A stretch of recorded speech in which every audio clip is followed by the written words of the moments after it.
Let's get a September on 3. 1, 2, 3. Wake me up when September ends.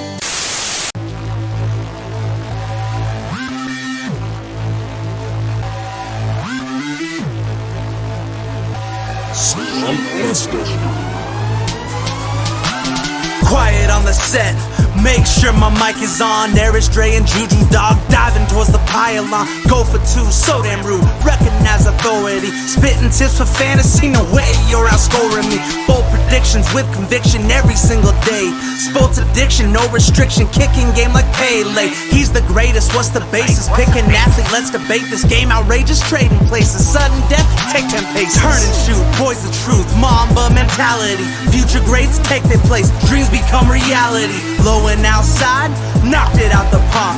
Your boy discovered fire like a rock with a spark. Reps acting like Neanderthals, phantom flags, nothing calls. Heartbreak losses, tragic falls. Every week discuss it all. Settle in, listen up. Free your time like Andrew Luck. Show's about to start. I suggest you buckle up.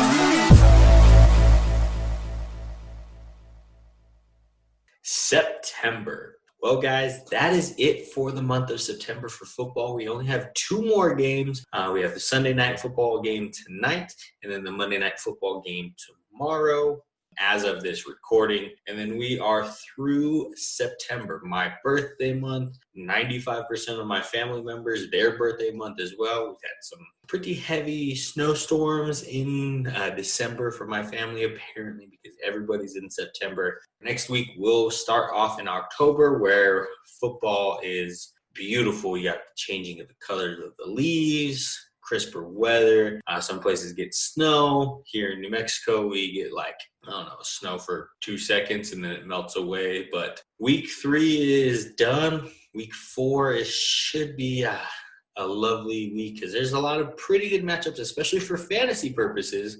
And I like a lot of the matchups going forward. So we'll go ahead and just get right into it and start off with our week 3 breakdown. So again, we're going to do top 10 of the season and top 10 of the week, see how they compare, and then, go through your waiver wire ads and our slump buster of the week.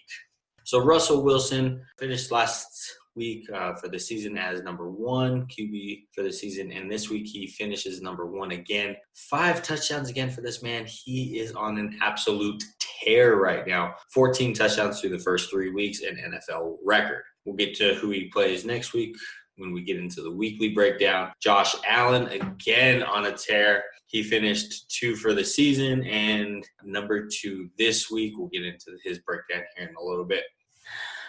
QB 3 for the season, poor guy. Matt Ryan, another blown lead.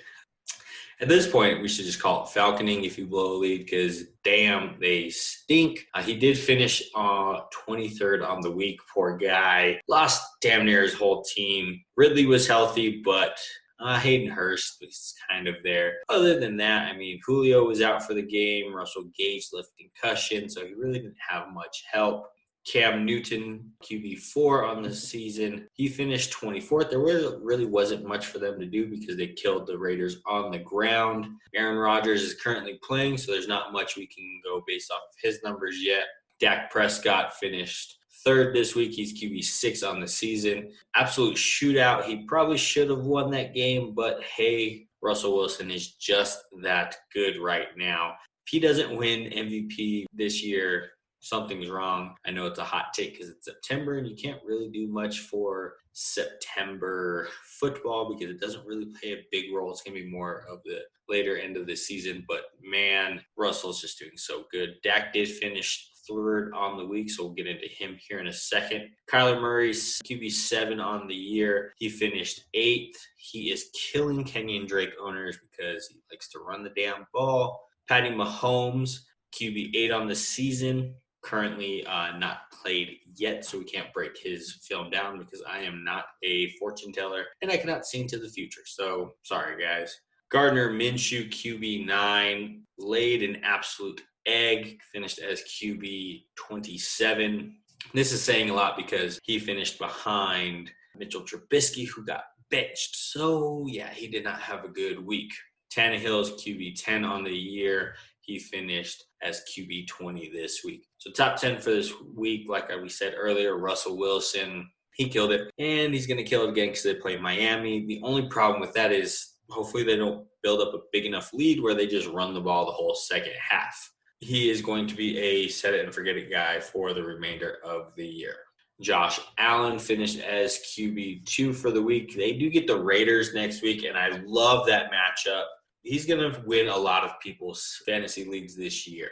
Not much more I could say about him. He is absolutely killing it this year. 300 in all 3 games, and expect him to go over 300 again next week. Dak finished 3rd on the week. He does get Cleveland next week. I do like his chances of having another top 5 finish next week as well. 4th on the week was Jared Goff. They do get the Giants next week, so I'm a little weary about this because Sean McVay will probably just run the ball if they have a huge lead in the second half of that game. So be wary of him, but I do like starting him next week.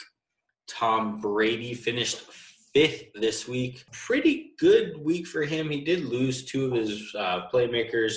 Chris Godwin left with a hamstring injury, but he did rely on Gronk a little bit more. We'll get into Gronk here later on in this podcast. They do get the Chargers next week, so he's going to be a lower-end QB1, even a QB2. Chargers defense is pretty stout. I mean, they did play Panthers today, so not much you could do, but they did slow down Patrick Mahomes. They did hold the Panthers to 11 million field goals today, so that's a good sign from the defense that they are bending but not breaking. Fitzpatrick finished as 6th overall QB this week. They do get Seattle next week. They are going to be trailing, so he's going to have to be throwing the ball, so I do like him as a top 10 finisher again next week. Joe Burrow finished as QB7. They get Jacksonville next week. We might have to start taking Joe Burrow a little serious because he can ball. The only problem is they have a crap offensive line, so he's going to get hit a lot. He might get injured just because of the way 2020 is going and the amount that he's getting hit. I believe he is the most pressured quarterback in the league. So just be wary of starting him. I do like him in 2 QB leagues, super flex leagues, so I do like him there. But starting him can be a little volatile, but I will fire him up as a QB2 with QB1 potential, as we could see 2 top 10 finishes for the man. Kyler Murray finished as QB8 on the week. He does get Carolina next week. He is dual threat quarterback. Cliff Kingsbury's system fits him perfectly, so continue to start him with no worries in the world. Not any worries because it is 2020, but you know what I mean. 9th quarterback today was Kirk Cousins. He does get Houston next week, and he has been up and down, so be cautious if you start him. Houston does have a beatable defense, so he could have another top finish, but I'm going to put him as a QB2 for next week. Now, QB10 for the week was a bit interesting when I was doing my end of the day research and stuff. It was Carson Wentz. Yeah, that game was terrible. He's not looking very good. They do get San Francisco next week, so I don't like his chances of finishing in the top 10 again next week. So I would just sit him on your bench unless it's a 2-quarterback super flex league. This is a message brought to you by the Foundation for a Perfect Package. Why do I need Manscaped? Why do I need Manscaped? Why do I need Manscaped? Because the only frill I want is the one up top. Because being in a relationship is not an excuse to be lazy. Because I like talking ball, not smelling like them. Because deforestation is proven to prevent forest fires. Manscaped is the only brand dedicated to below-the-waist grooming. Manscaped's Crop Preserver guarantees that you smell your best all day long. Manscaped Boxer Briefs are the most comfortable underwear on the market. Manscaped's advanced skincare technology makes nicks a thing of the past. Manscaped is the #1 in men's grooming. Subscribers get 2 free blade refills every 3 months. Get 20% off plus free shipping and handling with the promo code SLUMP at manscaped.com. That's the promo code SLUMP at manscaped.com. Get your Lawnmower 3.0 today. We are the Slumpbusters. And we approve this message.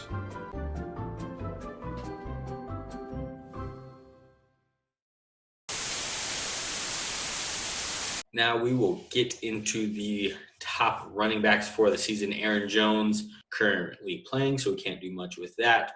Same with Kamara currently playing, so we can't do much with that. Christian McCaffrey, he is on IR, so he's done for 3 weeks. Nothing to report there. Ezekiel Elliott did finish with a top 12 finish, so he was RB1 this week. He's the 4th best running back of the season so far. Josh Jacobs is the 5th best running back this year. He did finish 29th. I was telling people that, New England does like to take away your best weapon.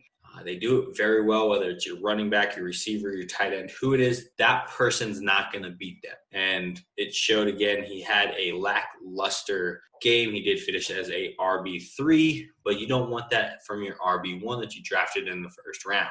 Chris Carson, 6th best running back on the season so far. He did finish as a RB2 in that 24th spot. Now for him, we're going to have to worry about the leg injury he sustained in the 4th quarter of that game. So just be mindful of that. If he is out, obviously you don't want to play him. Don't be that guy that plays a hurt player. RB7 on the year is Raheem Mostert. He was out injured, so nothing to report there.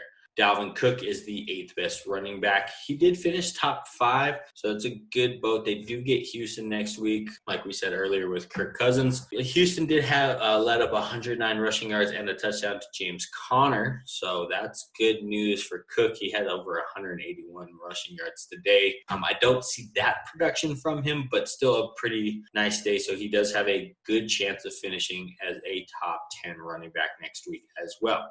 Jonathan Taylor is the 9th best running back in the league. He did finish 21st this week. Game script is going to be his downfall right now, but there really wasn't much for them to do offensively because they were playing Jets. One, because I don't know if you looked at the stat line, they had like 7 picks, 15 sacks. They had 2 touchdowns, a safety. Literally they didn't have to do anything other than just hold the ball to win that game. Kareem Hunt is the 10th best running back this year so far, and he did finish as a top 20 running back right there at the 20 spot. Him and Chubb, look for them to be more like Kamara and Ingram a couple years ago. You could start both of them very confidently. I really don't see much problem with that because they are using them both. Chubb had 100 yards rushing and 2 touchdowns. Hunt had, I believe, right around 100 total yards and a touchdown for him. So they're getting them both involved. So go ahead and play both of them very confidently. Now for the weekly rankings, Rex Burkhead with 3 touchdowns this week. If there's one thing we have learned about New England is they hate fantasy running backs. So do not chase this guy whatsoever. Let me say that again. Do not chase this guy whatsoever. You got it? Write it down. Bill Belichick hates fantasy running backs, so we're probably not going to even see Rex Burkhead enter the game next week. They do get Kansas City, so they're going to be chasing points. He does have a role in the passing down work as long as James White is out of the rotation, which we don't know with his family deal when he's going to be back. So T's and P's to his family, but still do not go after Rex Burkhead. Second running back this week was Austin Eckler. Since Justin Herbert took over, he's dumping down a little bit more. We're getting vintage Austin Eckler, which is funny because really he's only been around for 3 years. Year 1, he was pretty good. Year 2, really good. Last year, phenomenal. Again, with Justin Herbert, he's going to be a top running back week in and week out. RB3 of the day, James Robinson. We need, not really of the day because he played Thursday, but you know what I mean. We need to take this man more seriously. I need to take him more seriously because I was like, it's the Jacksonville Jaguars, whatever. Running-wise, he's not very good, but passing-wise, he is phenomenal. They do get Cincinnati next week, so continue the trend of James Robinson scoring at a high pace. Derrick Henry finished as RB4 on the day. They do get a pretty stingy Pittsburgh defense, so I could see a lower output for him. He's not at that point in the year where he's just running over everybody. It's still early. So look for him to be a back-end running back 1, a high-end RB2. You could still play him definitely with with some confidence, but don't look for the type of output that he had today. Dalvin Cook, we already mentioned him, 5th running back of the week. They get Houston, pretty beatable defense. James Conner, who we'll talk about right now, had 109 yards and a touchdown against Houston. He does get Tennessee, who, look what Derrick Henry is on Tennessee. What am I doing? Dalvin Cook, look at the day he had against Tennessee. Nick Chubb is the 7th best running back of this week. He does get Dallas next week, so I do like his chances of being a top rusher, but I like Kareem Hunt a little bit better. So I would play Kareem Hunt more often than Nick Chubb next week, but still Nick Chubb is going to be a top running back. I am so sorry for number 8. Everybody that I told to not play Mike Davis because the Chargers defense is pretty stingy and they have allowed lesser amount of yards, points, whatever you want to running backs better than Mike Davis, but here I am eating my words. So sorry for Mike Davis. Sorry to Mike Davis owners because I told you not to play him, so hopefully you did. But he gets Arizona next week. Antonio Gibson did score against them, so fire him up as a flex option. Not your number 1 running back, not your number 2 running back, but a decent flex option. Darrell Henderson for the Rams gets New York next week. He did finish as RB9, so look for him to get a lot of work. He has supplanted Malcolm Brown as the RB1 in that Rams offense. And I even think if Cam Akers comes back, he should still be pretty deep in that rotation. I would even like his chances to play better against the Giants than Cam Akers coming off an injury. They might want to ease him back. Number 10 running back on the day is our fan favorite Jeff Wilson Jr., a.k.a. the Vulture, because that's all he does is Vulture touchdowns. He had 2 today. He does get Philly. This is going to be a weird one. As long as Raheem Mostert is out, Tevin Coleman is out, Jerick McKinnon is still going to be there. He should have a role. He does Vulture touchdowns. That's why we like to call him the Vulture. But I would wait on him for, all the reports for the week of practice to come out to see what's going on. I would still roster him if you have, a spot or you have a person that you can drop on your waiver wire ads this week. But again, be cautious. But Philly's linebackers are pretty terrible, so he can have big play if he does indeed play this next week. On to receivers. Calvin Ridley is the number 1 fantasy receiver. He did finish as wide receiver 17 this week. DeAndre Hopkins is the 2nd best receiver. He did finish 8th, so we'll get into him here in just a second. Devontae Adams, my Slumpbuster of the week, was actually inactive this week, so that is a miss for me on the first ever Slumpbuster of the week. So he didn't play, nothing much to say there.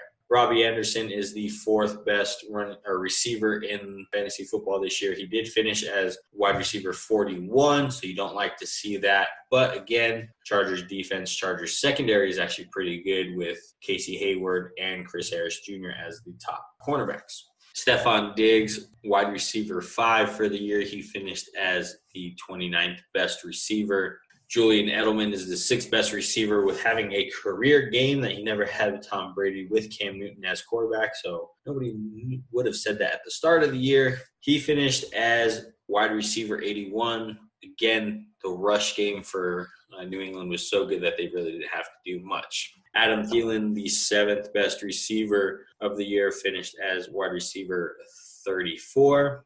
Russell Gage owners, man, everybody was on this guy's page. Everybody was behind him this week. 8th best receiver. He had been killing it. Unfortunately, he left with a concussion, so he didn't even finish the game. So hopefully a speedy recovery to him. He did finish as wide receiver 77. Terry McLaurin, wide receiver 9 on the year. He finished as wide receiver 33. It's going to be between him and Dontrell Inman for the number 1 lead in targets and touchdowns. Dontrell Inman had 2 today. So we'll give Inman a couple more weeks of keeping an eye on him to see if he's going to supplant McLaurin. But I do like McLaurin in this offense a little bit better. And the 10th best receiver, DK Metcalf, actually finished as the 10th best receiver this week, so expect to see him next week in our breakdown again. So, receivers for the week. Surprise, surprise, Tyler Lockett, 100 yards, 3 touchdowns, 9 catches. This man utterly torched the Cowboys this week. He does get Miami next week. So, again, another pretty good output-looking game for him. The only problem is going to be again, game flow. If they get up big on them in the first half, there's not going to be much for him in the second half to do. Wide receiver 2 for the week is Justin Jefferson. I'm extremely mad at this man. I dropped him this week because he hadn't done anything, and then bam, blows up, and now guess what? I'm probably not going to be able to pick this man up. He does get Houston next week. Houston does have a pretty bad defense. They've been giving up a lot of points this season, so look for him to have a decent game again. I do think he played himself into the wide receiver 2 position on his team and can slide right into that Diggs role, which was I was expecting him to do for the season, and now he can actually do that for the team. Wide receiver 3 for the week is my man, Keenan Allen. He finally shows up. He's been getting better and better. Justin Herbert is finally starting to rely on him. The only problem with him this week is that lateral pass that should have been a touchdown for us to win the freaking game. But we won't dive onto that. But he did have a fumble on the day fantasy-wise, so that takes 2 points away for him. I believe he would have finished above Justin Jefferson on the week if not for that fumble. He does get Tampa Bay next week, so fire him up as a surefire wide receiver 2 with wide receiver 1 ability. Allen Robinson is the 4th best receiver this week. With Nick Foles coming in, it's going to elevate him into a higher threshold. He's going to be a weekly wide receiver 1 now because Foles loves his receivers. If you looked at when Foles came in for the Eagles, the tight end numbers went down and the receiver numbers went up. So fire him up again. He does get Indianapolis next week. Number 5 receiver for the week is Cedric Wilson. I'll say that again, Cedric Wilson. He is a receiver for the Dallas Cowboys. Nobody had heard of him before this. 0% rostered, no targets, nothing in the previous 2 games. So do not chase this guy. It was a fluke. They were chasing points. So he does get Cleveland next week, but don't expect anything. Don't pick this man up. Michael Gallup is the 6th best receiver on the day. Does get Cleveland next week. This Cowboys offense is going to be kind of hard to predict. It's going to be ebbs and flows. One game is going to be CeeDee Lamb. One game is going to be Schultz. One game it's going to be Gallup, so on and so forth. So there's a lot of mouths to feed in this offense. So don't have a bunch of confidence in Gallup moving forward, but I could see him popping off occasionally in that wide receiver 1 threshold, but I'm going to have him more as a wide receiver 3. Wide receiver 7 on the day is Cooper Kupp. He does get the Giants next week, so it's going to be a pretty big PPR day for him. Again, game flow for him. They're going to probably run the ball a lot in the second half, so hopefully he scores a lot of points for you in the first half. DeAndre Hopkins, 8th best receiver on the week. He does get Carolina next week. He is going to be set it and forget it in this offense. He is target monster. 32 catches through the first 3 weeks. Gotta love that. So more power to you if you have this man in your offense or in your team because you probably drafted him in the second round. Tyler Boyd is going to be the 9th best receiver this week. He does get Jacksonville next week. And again, this offense is going to be a little weird because last week he only had like 3 targets, I believe. This week he had 13. Last week, A.J. Green had 13. This week, A.J. Green had 4. So it's going to be rookie quarterback, game script. They're going to, it's going to be hinky for him. I just don't have confidence in any of these receivers just yet. DK Metcalf, receiver 10. He does get Miami next week. So same thing that I said for Tyler Lockett at the beginning is going to go for the same for DK Metcalf. I'm LeBron James. No, I'm not. But I'm the king when it comes to sports betting. BetRaiser. RaiserSport.com.